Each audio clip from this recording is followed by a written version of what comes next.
Buenas tardes, estimados colegas y alumnos. Bienvenidos una vez más a estas interacciones online que tenemos desde hace un tiempo para acá con todos ustedes a través de nuestra empresa Servimagen 2010 Compañía Anónima. En esta oportunidad y para cerrar el año vamos a conversar acerca de un tema mejor dicho, de varios temas que siempre están por allí en la mente de todos los profesionales de la radioimagenología y sobre todo de aquellas personas allegadas a nosotros, a nuestros familiares, quienes, bueno, escuchan cada barbaridad por allí en la calle y nos advierten acerca de que esas cosas que ellos escuchan por allí pudieran ser verdad y pudieran afectar la salud de nosotros, sus seres queridos. Entonces he decidido armar una charla acerca de estos mitos y leyendas de la radiología que son bastante frecuentes dentro de nuestro ámbito profesional. La idea me vino porque comenzamos clases no hace mucho en la Universidad Rómulo Gallegos, donde yo trabajo hace ya unos 20 años, y en la profesionalización con los muchachos que están nivelándose a licenciados, que eran técnicos superiores universitarios y ahora están nivelándose a licenciados. Algunos de ellos me manifestaban algunas barbaridades de estas, pues, y entonces las aclaramos en el salón y se me vino a la mente que podríamos compartirlo de manera online con todas aquellas personas que pudieran interesar del tema. Bueno, esta charla de hoy, esta interacción se llama Mitos y Leyendas de la Radiología. Y lo vamos a enfocar desde el punto de la protección radiológica, del cual yo soy oficial de protección radiológica, que es una figura que existe en la legislación venezolana, en las normas COVENIN, que es quien rige todo lo que es la materia de protección radiológica en Venezuela, y que esta figura de oficial de seguridad radiológica es creada que es la persona que se encarga de velar en todas las instituciones públicas y privadas acerca de algunos requisitos específicos acerca de la protección radiológica, como la vigilancia de la dosimetría, como por ejemplo el plan de protección radiológica, que se cumpla con los requerimientos anuales de las empresas en el sentido de la calibración de los equipos, del control de calidad. Entonces, el oficial de seguridad radiológica en nuestro país, entre otras cosas, por supuesto, es esta figura institucional que está en nuestra normativa y que toda institución debe tener, ¿no? En Venezuela tienes que hacer un curso para oficial de protección radiológica, lo dan 2, 3 empresas privadas en todo el país y en el Instituto Venezolano de Investigaciones Científicas, IBIC, que es una institución del Estado venezolano, donde yo me formé en el año 2008 para tal fin. Entonces, bueno, sin más preámbulos, vamos a comenzar a hablar de estos temas. Vamos a hacer una breve introducción, vamos a definir qué son radiaciones ionizantes, ¿no? Como lo dice aquí, las radiaciones ionizantes son aquellas que al interactuar con un material cualquiera producen, entre otros fenómenos, la ionización del mismo. Podremos preguntarnos entonces, ¿pero qué es la ionización del mismo? Bueno, es el cambio estructural de la materia producto de la extracción de iones y también de la ruptura de los enlaces iónicos que unen a las diferentes moléculas. Por ejemplo, una molécula de agua está conformada por 2 átomos de hidrógeno más un átomo de oxígeno unidos por un enlace iónico que puede ser roto con este tipo de radiaciones que tienen una corta longitud de onda y que por esa corta longitud de onda tienen una alta capacidad para poder cambiar de manera estructural la materia. Las radiaciones ionizantes pueden ser artificiales y naturales, ¿no? En tal sentido tenemos los rayos X. Los rayos X son de naturaleza artificial, no existen. Necesitas que los conectes a la electricidad para que luego un generador de alto voltaje pueda hacerla circular por el filamento que está dentro del tubo de rayos X en el cátodo, pueda hacer circular esta corriente que lo va a calentar y que va a generar una lluvia de electrones que al ser disparados contra un blanco, en este caso el ánodo, que tiene un material atómico muy alto, como es el tuxteno o wolframio, o en los tubos de mamografía, el berilio, el rodio, el molibdeno, que tienen una densidad un poco más baja, para producir entonces de la interacción de estos electrones con los átomos del ánodo, producir rayos X, es decir, son artificiales. Si no lo conectas a la electricidad para que entonces este generador de alto voltaje pueda hacer todo el proceso que acabo de describir, los rayos X no existen. No vas a andar caminando un día y te vas a conseguir un elemento en la calle que vas a decir que tiene rayos X. No, eso no existe, son de naturaleza artificial. Pero entonces tenemos otras radiaciones ionizantes que son de otro tipo, de otro origen, que es de origen atómico o subatómico, porque se generan en el núcleo de los átomos. Y ahí tenemos entonces lo que se podría conocer como la radioactividad, que es, en esta radioactividad tenemos radioactividad natural y radioactividad artificial. La radioactividad surge porque hay un déficit o un exceso de neutrones en los núcleos de los átomos. Entonces, este déficit o este desequilibrio que hay en estos átomos hacen que el átomo de manera espontánea se desprenda de lo que le sobra para lograr la estabilidad. En ese desprendimiento de lo que le sobra se genera radiación alfa, radiación beta positivo o negativo y radiación gamma. Y por supuesto también tenemos los neutrones de alta energía, que es lo que se usan en los aceleradores lineales para hacer radioterapia. También son radiaciones altamente ionizantes, que como ya lo acabo de explicar, son las que tienen la capacidad de transformar la materia por la ruptura de los enlaces iónicos y la creación de pares. Muy bien. Número 1, los rayos X. ¿Qué son los rayos X? Bueno, como yo más o menos lo acabo de decir, son ondas electromagnéticas que viajan a la velocidad de la luz y que tienen la capacidad de ionizar la materia, que como yo acabo de describir, son la capacidad de transformar la materia. Los rayos X, ¿verdad?, se producen cuando los electrones animados de gran velocidad chocan contra un obstáculo o un sólido o un blanco, como yo lo acabo de describir. Los rayos X tienen la capacidad de atravesar la materia producto de su corta longitud de onda y de transformarla, así como de impresionar las películas radiográficas que a través de unas pantallas fluorescentes o de unos detectores de imagen termoluminiscentes que hacen entonces que exista una imagen latente en ellas, que al ser procesada de manera digital o revelada con un proceso químico, esa imagen latente que está allí es revelada y es transformada en una radiografía. Todo esto es gracias a la alta energía, transferencia lineal de energía que tiene esta radiación y que esa alta transferencia lineal de energía, producto de su corta longitud de onda, hace que pueda penetrar de manera fácil las estructuras anatómicas. Bien, son ondas electromagnéticas como la luz que ocupan una porción del espectro electromagnético desde 10 a la menos 6 hasta 10 a la menos 8 centímetros, ¿no? Forman un espectro continuo. Esto es para describir la longitud de onda. Entonces los rayos X, como ya lo acabamos de decir, son de naturaleza artificial, pero tienen la capacidad de transformar la materia, es decir, de ionizarla. Número 2, tenemos la radioactividad. Estamos hablando, recuerden que estamos describiendo en este momento lo que son las radiaciones ionizantes. Yo les acabo de decir que hay de naturaleza artificial y natural. En este sentido tenemos los rayos X y la radioactividad, pero que la radioactividad también es natural y artificial. ¿Cómo podemos saber cuál es natural y cuál es artificial? Bueno, el uranio que existe en la naturaleza, que es explotado y que es un material que se utiliza en los reactores nucleares para generar energía y con fines pacíficos, pero también puede ser utilizado con fines bélicos. Bueno, el uranio existe.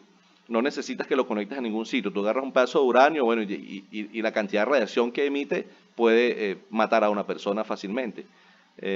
También tenemos de naturaleza artificial, como son los isótopos radioactivos, que son los que son creados en un reactor nuclear para utilizarlos en la medicina nuclear, por ejemplo. Un ejemplo de ello es el iodo 135 o el molibdeno metestable.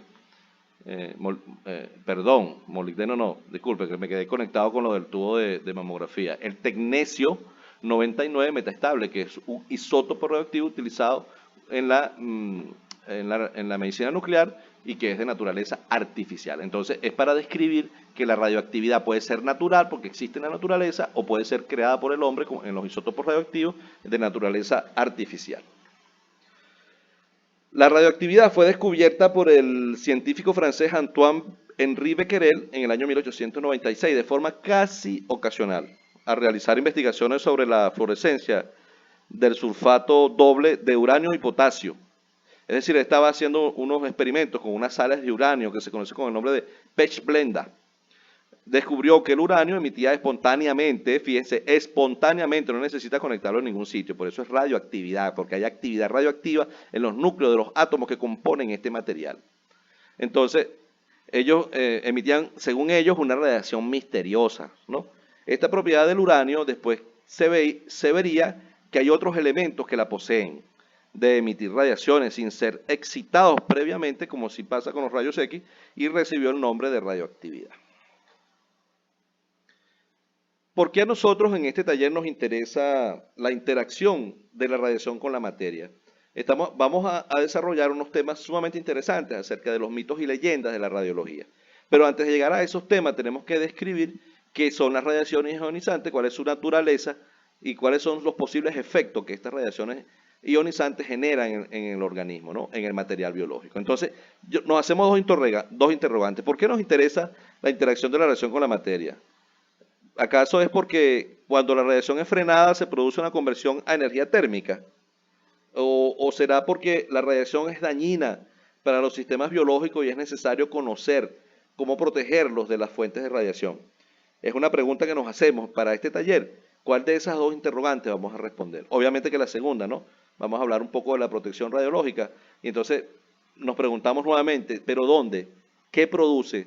¿Cuál es el blanco potencial de las radiaciones ionizantes? Ya sea de naturaleza artificial o de naturaleza o ya sean natural o artificial. La interacción de las radiaciones con el material biológico. Fíjense, la fuente radioactiva, aquí tenemos radiaciones ionizantes, irradian directamente el material biológico, obviamente que la célula de cada organismo, que es la mínima unidad en la que se puede descomponer un elemento biológico, y dentro de la célula, por ejemplo, tenemos la membrana citoplasmática. Dentro de la membrana citoplasmática está el citoplasma, los ribosomas, los lisosomas, el aparato de Golgi.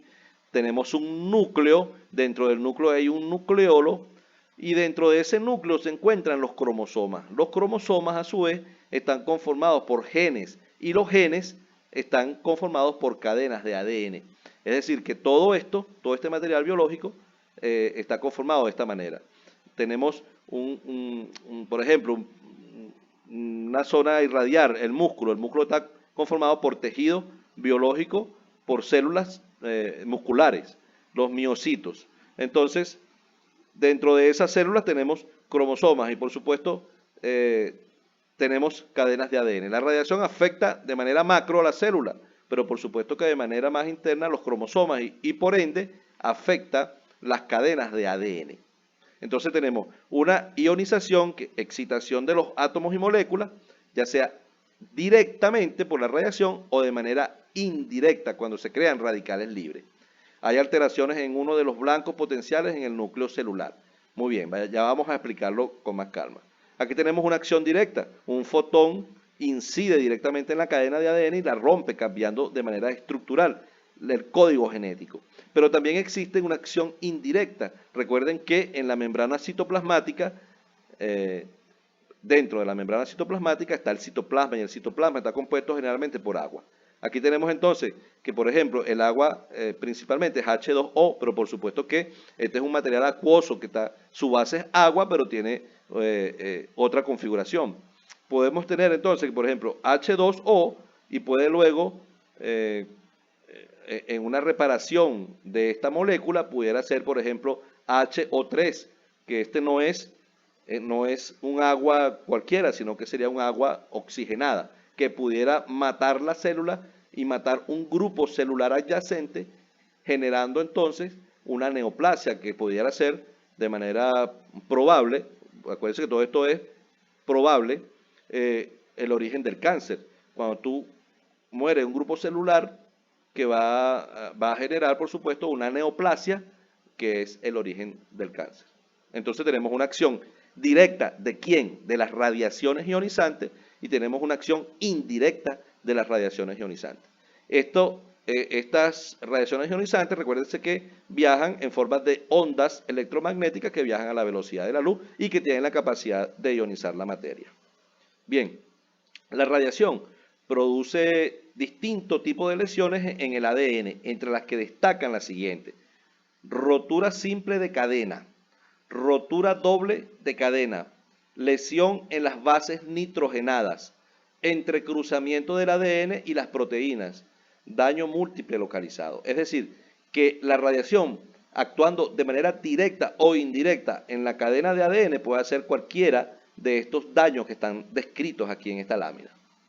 Las dos grandes razones por que han impulsado la investigación de los efectos biológicos de las radiaciones ionizantes son la protección radiológica, para poder utilizar esas radiaciones de forma segura en todas las aplicaciones médicas o industriales que las requieran, y la radioterapia, que es la utilización de las radiaciones ionizantes principalmente en neoplasias, preservando al máximo los órganos críticos, tejido humano sano. Es decir, que se utiliza en radioterapia para precisamente eliminar tejido que esté dañado, que esté tomado por estas células cancerígenas, preservando el máximo de los órganos adyacentes. Tipos de células y sus características funcionales. Bueno, fíjense, nosotros en la universidad, cuando estudiamos el técnico superior y ahorita en la licenciatura, tenemos que conocer una ley de radiosensibilidad que es la ley de Bergonié y Tribondieu. Esta ley nos dice que la radiosensibilidad es igual a la velocidad de proliferación entre el grado de especialización. ¿Qué quiere decir esto?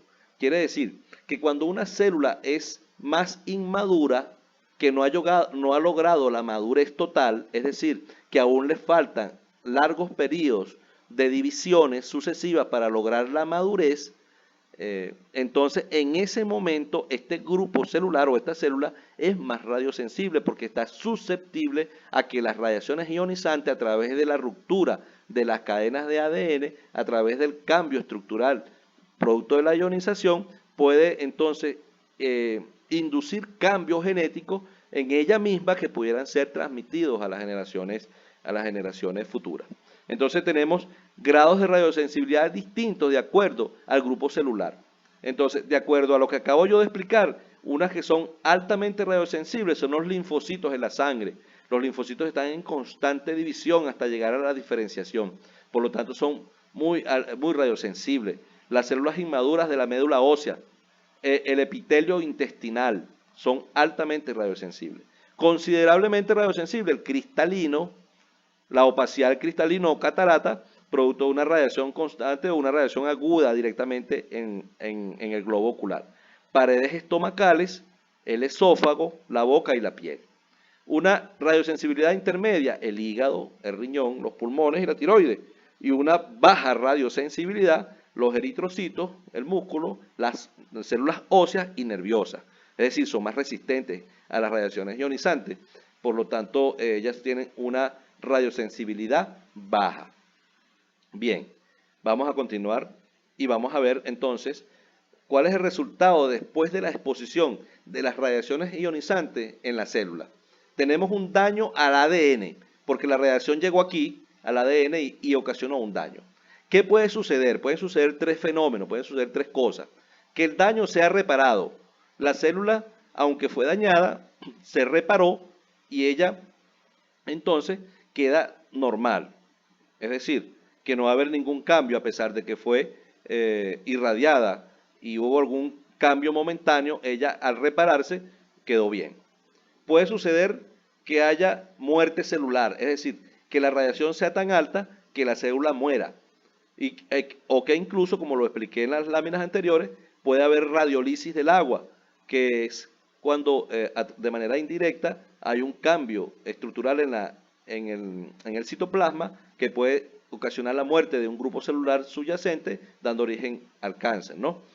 Puede pasar también, que es lo más peligroso, pienso yo desde el punto de vista de la protección radiológica, que es la transformación celular. ¿Por qué? Porque ese daño al ADN va a ser reparado pero de manera irregular y siempre lleva el riesgo de que la persona que recibió la radiación alta que ocasiona esta transformación celular pueda desarrollar una radiopatología o pudiera existir la posibilidad de que esta transformación celular sea transmitida a las generaciones futuras, ocasionando mutaciones en las generaciones venideras. Fíjense lo que pasa aquí, ¿no?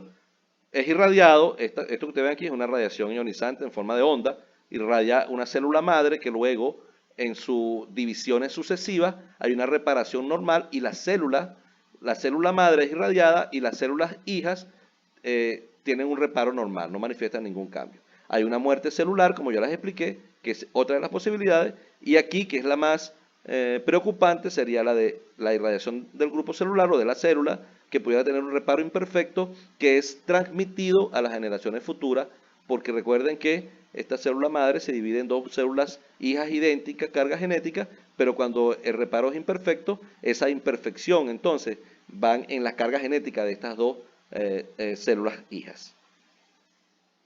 Desde el punto de vista biológico, tenemos efectos somáticos que solo se manifiestan en el individuo que ha sido sometido a la exposición de radiaciones ionizantes, como por ejemplo el eritema. El eritema, bueno, va en la piel producto de la radiación, vas a manifestarlo en primera persona, pero es poco probable que eso sea transmitido porque las células del músculo no transmiten pues tú a las generaciones venideras.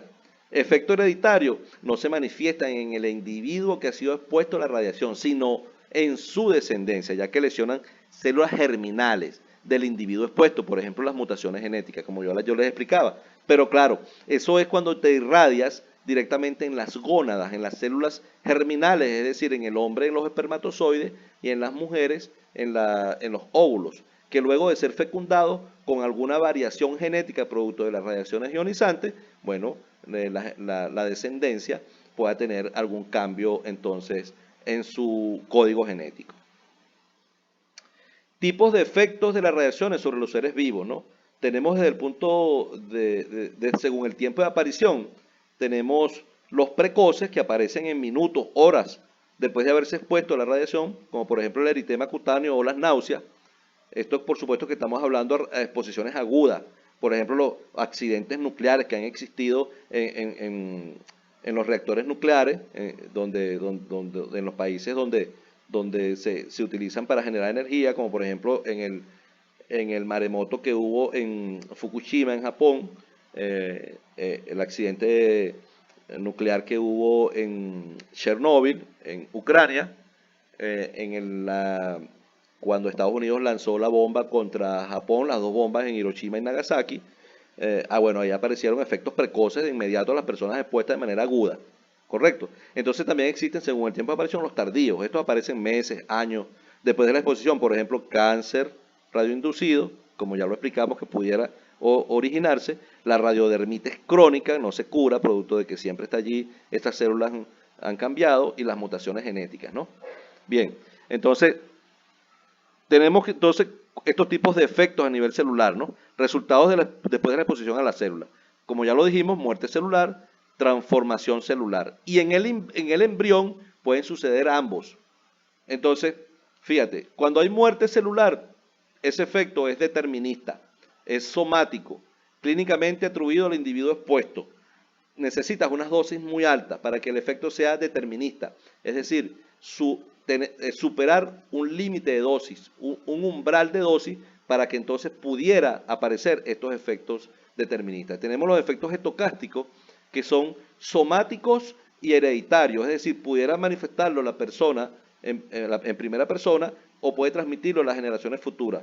Epidemiológicamente atribuibles en grandes poblaciones, claro, porque estos ya están en el punto de vista de las probabilidades, es decir, es posible, no necesitas un límite de dosis, pueden suceder con cualquier dosis.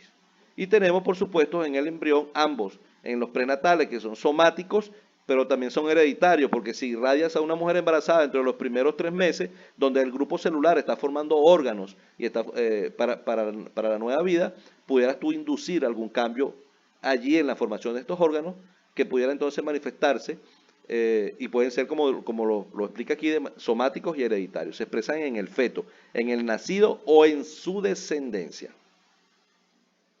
Aquí tenemos algunos umbrales de dosis, es decir, algunos límites de dosis a través de los cuales, o mediante los cuales, o a partir de los cuales aparecen ciertos efectos, ¿no? Para que los efectos puedan ser deterministas. Fíjate que a cuerpo entero, para que pueda haber lesión de la médula ósea, necesitas recibir en menos de 2 días un Gray. Esto va a ocasionar la muerte entre 1 y 2 meses.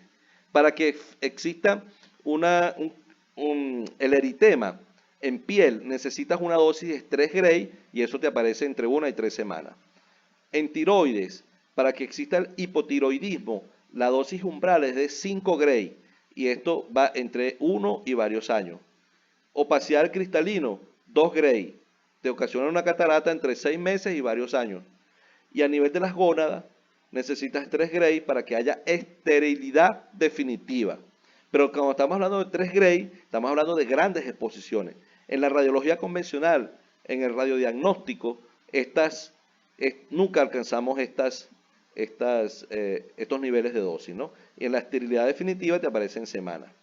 Y en el feto, 0,1, y en la teratogénesis pudiera, como ya lo expliqué, que en la organogénesis pudiera ocasionarse algunos cambios genéticos, porque están las células constantemente dividiéndose y transformándose para poder crear los órganos. Y recuerden lo de la ley de Broglie y Tribondieu, que un grupo celular cuando está en constante división, antes de llegar a la madurez o a su proceso definitivo, es irradiado antes de ese proceso definitivo y puede ocasionar cambios allí. Y aquí tenemos otros umbrales para otro tipo de efectos, y aquí tenemos los umbrales y las dosis que se necesitan para el tiempo de aparición en horas y la dosis que se requiere, ¿no? Aquí se los dejo de muestra en caso de que alguien quiera hacerle una captura de pantalla y tenerlo por allí y poder profundizar en este tema tan importante. Entonces, fíjense, hacemos un repaso, ¿no? Para los efectos estocásticos, que son aquellos que son probabilísticos, no necesitas un umbral de dosis. Toda dosis, ¿verdad? Toda dosis es probable que te ocasione algún cambio, hasta incluso hacer una simple radiografía de tórax. Por eso que decimos aquí que no hay límite de dosis, cualquier dosis. La manifestación es tardía, puede ser años. Siempre está en el organismo, o no es que siempre está, pudiera estar un periodo de latencia. Muchos años para el cáncer, cientos de años para los efectos hereditarios. La probabilidad de que esto suceda aumenta con la dosis, es decir, que mientras más dosis reciba una persona, que mientras más se irradie, ¿verdad?, más posibilidades tiene de sufrir algún tipo de efecto estocástico o probabilístico. El grado de severidad no aumenta con la dosis. Lo que aumenta es la posibilidad, más no la severidad. Muy bien. Entre los efectos estocásticos, como ya lo acabamos de decir, existe dosis umbral, la posibilidad de sufrimiento aumenta con la dosis, su severidad no varía con la dosis, como lo acabamos de explicar, y ocurre en un plazo relativamente largo después de ocurrida la exposición. Por ejemplo, el cáncer y los efectos hereditarios. Aquí tenemos algunos efectos a nivel de gónadas, ¿no? Hay una irradiación a nivel gonadal, se irradia la célula germinal y es transmitida a la descendencia. Los estudios epidemiológicos no han detectado con un grado de confianza estadísticamente significativo ningún efecto hereditario de las radiaciones en los seres humanos. Sí, es muy difícil, porque por ejemplo en Hiroshima y Nagasaki, donde todavía nacían personas con algún defecto biológico, pero tú no se lo podías atribuir específicamente porque pudiera ser alguna variación de otro tipo, pues no puedes asegurarlo con el 100% de certeza de que fue por producto de las bombas, ¿no? Sin embargo, tiene una alta incidencia que eso sea así. ¿Por qué? Porque ahí hubo una alta exposición a la radiactividad. Bien, vamos a pasar esta primera clase y ya vamos a subir el segundo video con esta parte de los mitos y leyendas de la radiología.